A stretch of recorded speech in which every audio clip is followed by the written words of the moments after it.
This is K.M. Weiland, and you are listening to the 381st episode of the Helping Writers Become Authors podcast. You gotta be careful with maps. This week I've been hard at work researching for my Portal Fantasy sequel work in progress, Dreambreaker, by reading the long-since published first book in the trilogy, Dreamlander. Along the way, I'm learning some of the limitations of writing a sequel, namely that once that first book is published, it's canon, and you can't go tweaking little details to suit your fancy. One comparatively big thing that has me wishing I'd known I was writing a series right from the start is the map in the front of the book. So limiting. I wish I had made my Fantasyland layout about 3 times the size it is on the map. I'm also realizing that my memory for some of the little details of the world isn't as good as I thought it is. For one thing, I completely misremembered the name of an important neighboring kingdom, which will feature prominently in the sequel. So I'm highlighting like crazy in my Kindle and making myself a story bible of all the little setting, language, and character details I'll need in order to maintain consistency moving forward. It's definitely going to be an interesting challenge. The latest post on my blog is how to write stories your readers will remember. There are 2 types of stories. Stories that are about something and stories that are about something. Here are 3 tips for writing the latter, which you can find on the site at helpingwritersbecomeauthors.com. And now I hope you enjoyed this week's podcast entitled How to Benefit from the Biggest Reason for Storytelling. I have a theory. My theory is that a person's ability to engage with art is directly proportional to that person's willingness to explore the inner depth of their own lives. Consider 2 different people who walk out of a movie theater together, or we could switch out the setting for an art gallery, a concert hall, a library, a playhouse. They ask each other, "What'd you think?" The first person is bubbling over with excitement, having glimpsed insights and gathered the beginnings of interesting revelations about life in general and her own life in particular. Upon hearing all this from the first person, the second person just kind of shrugs and says, "Well, I liked it, but it was just a fun movie."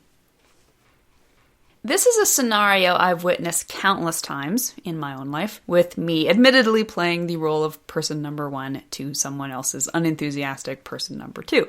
It's often made me wonder how 2 people can experience the same story or song or painting, etc., with one person carrying away untold riches and the other person coming away empty-handed.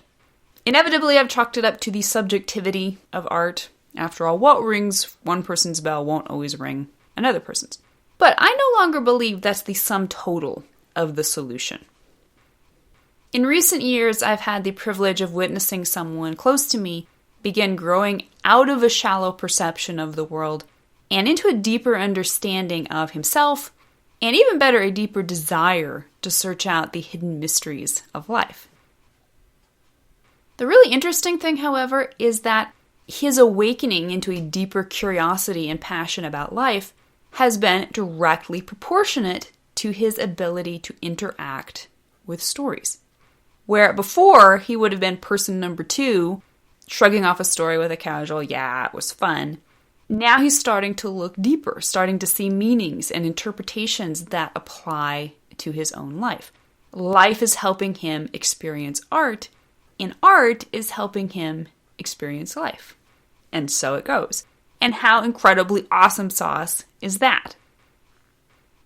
As writers, we are artists, which means we already have an in to understanding the power of art.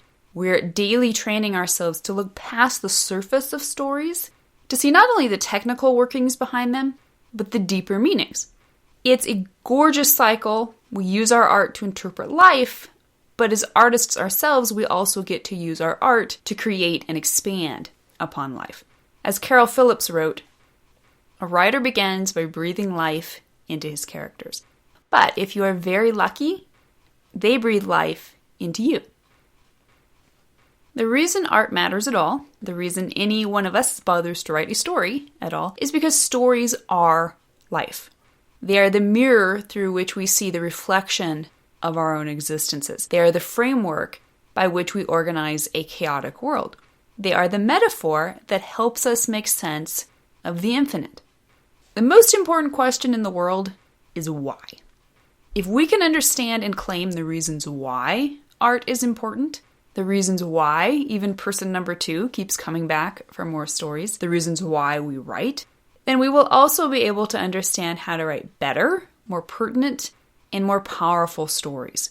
Here are 3 reasons why stories and all of art exist in the first place.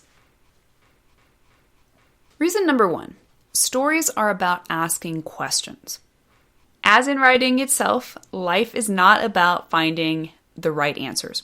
Rather, it's about asking the right questions.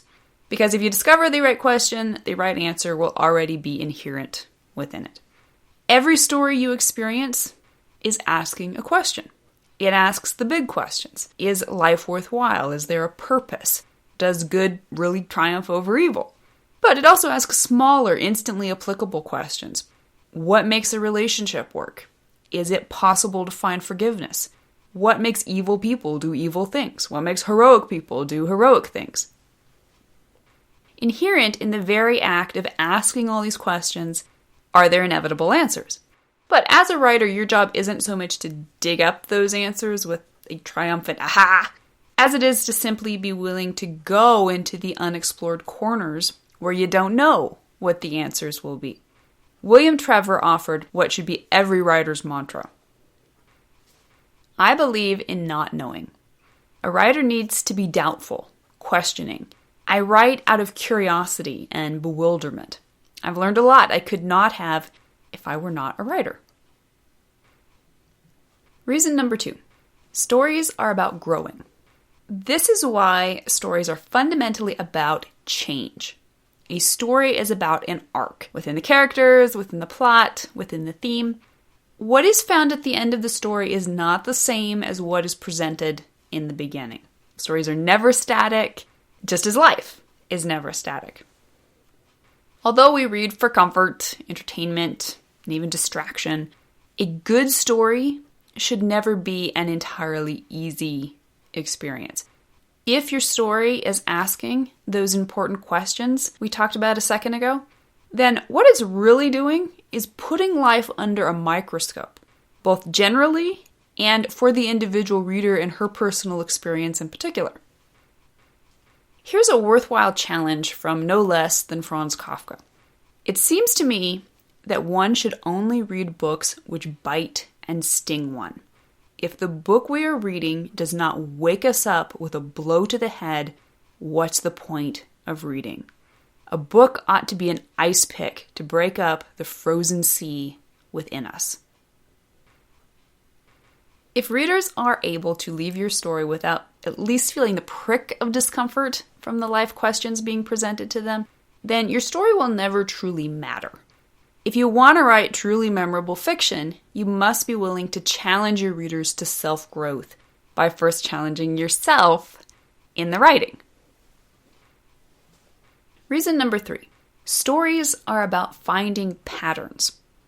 I'm a pattern seeker. It's just how my brain works. I'm always looking for frameworks, organizational systems, similes, and metaphors.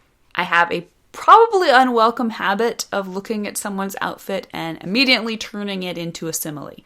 You look like an avocado. And I'm not alone in this. All of art is ultimately a categorization of life. As Jean Anouilh wrote, life is very nice, but it lacks form. It's the aim of art to give it some. The patterns we recreate in our fiction are all present in real life. The structure of plot and character arcs are everywhere around us. The difference is that in life, we aren't always aware of the story beats in the bigger picture. They're there, certainly, but we often lack the perspective to grasp them in a way that lets us immediately make sense of our own lives. And so we turn to art to translate our raw observations into smaller patterns we can get our heads around, and which in turn help us get our heads around the bigger picture. I write to make sense of the world. I don't doubt that on at least some level, perhaps purposefully, perhaps subconsciously, you are doing the same.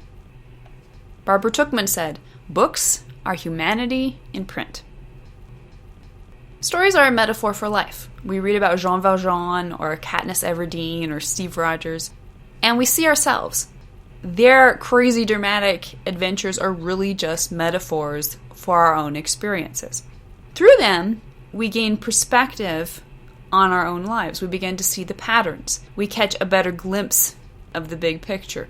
We find some of the answers to our hard questions, which then, in turn, allow us to ask even better and harder questions in our lives and in our stories. As writers, we wield untold power to influence the lives of those around us. Whether you wield it wisely or carelessly is up to you. If you choose to forget that the very reason for art's existence is its power to help humanity understand itself, your stories will still affect others. But not only will you be achieving at best a scattergun approach, you'll also be missing out on your own opportunity to not just grow your art, but to grow yourself through your art. Writers bear a great responsibility to be brave and honest in their fiction. But readers, too, must be responsible. John Locke famously wrote, "Reading furnishes the mind only with materials of knowledge. It is thinking that makes what we read ours." As both a reader and a writer, would you rather be person number 2, who refuses to look deeper into life by also refusing to look deeper into art, or person number 1, who rides art like it's a thundering war horse, ever upward and onward into the greater exploration of the only thing that can truly matter to any of us, life itself? Thank you for listening to the Wordplay Podcast. To read a transcript of this episode, you can visit my website at helpingwritersbecomeauthors.com. And be sure to check back again next week.